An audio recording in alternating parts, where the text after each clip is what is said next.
খাগড়াছড়ি এক স্কুল শিক্ষার্থীকে ধর্ষণের প্রতিবাদ ও ধর্ষণকারীদের গ্রেফতার করে শাস্তির দাবিতে খাগড়াছড়িতে যুগ্ম ছাত্র জনতার সকাল সন্ধ্যা সড়ক অবরোধ চলছে।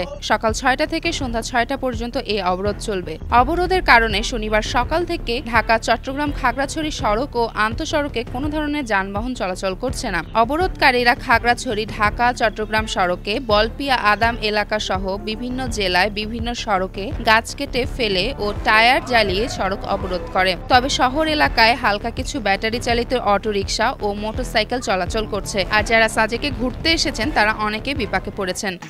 সিরাজগঞ্জ জেলা তারাস্তা থেকে ভ্রমণ করার জন্য আসছে, সাজেকে যাওয়ার ইচ্ছে নিয়ে, কিন্তু আমরা এখানে এসে আটকা পড়ে আছি। এই পর্যন্ত হরতাল যেতে পারছি না আমাদের গন্তব্যস্থানে।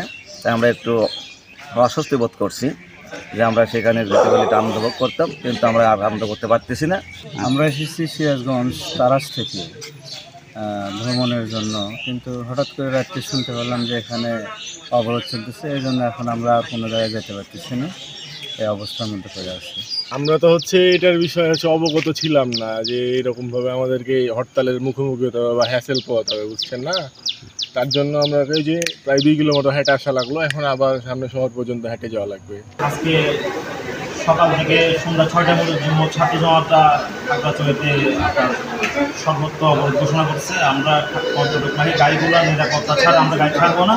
যদি প্রশাসনিক সেনাবাহিনীর দিকে অনুমতি দেওয়া হয় আমরা গাড়িগুলো অনেক পর্যটক প্রায় ৩-৪ কিলোমিটার হেঁটে শহরে ঢুকেছে। তবে আজ স্কুল, কলেজ, অফিস, আদালত বন্ধ থাকায় সে ধরনের কাউকে বেশি বিপাকে পড়তে দেখা যায়নি। এছাড়া অবরোধের কারণে এখন পর্যন্ত কোথাও কোনো ধরনের অপ্রীতিকর ঘটনার খবর পাওয়া যায়নি। উল্লেখ্য, গত মঙ্গলবার খাগড়াছড়ি সিঙ্গানালা এলাকায় প্রাইভেট পড়ে ফেরার পথে একদল দুর্বৃত্ত এক ছাত্রীকে চেতনানাশক দিয়ে অজ্ঞান করে গণধর্ষণ করে। পরে পরিবারের লোকজন খোঁজাখুঁজির পর একটি পরিত্যক্ত স্থানে ওই ছাত্রীকে উদ্ধার করে। এ ঘটনায় ভিকটিমের বাবা অজ্ঞাত 3 জনকে আসামি করে খাগড়াছড়ি সদর থানায় একটি মামলা দায়ের করেন। খাগড়াছড়ি সদর থানার ভারপ্রাপ্ত কর্মকর্তা আব্দুল বাতেন মৃধা জানান, অবরোধের কারণে কোথাও কোনো ধরনের অপ্রীতিকর ঘটনা ঘটেনি। জনজীবন স্বাভাবিক আছে। যাতে কোনো ধরনের অপ্রীতিকর ঘটনা না ঘটে পুলিশ সতর্ক রয়েছে। এছাড়া সকল গুরুত্বপূর্ণ স্থানে পুলিশ মোতায়েন আছে। খাগড়াছড়ি শহরে যে অবরোধের কর্মসূচি দেওয়া হয়েছে, এতে খাগড়াছড়ি শহরের মধ্যে জনজীবন স্বাভাবিক রয়েছে।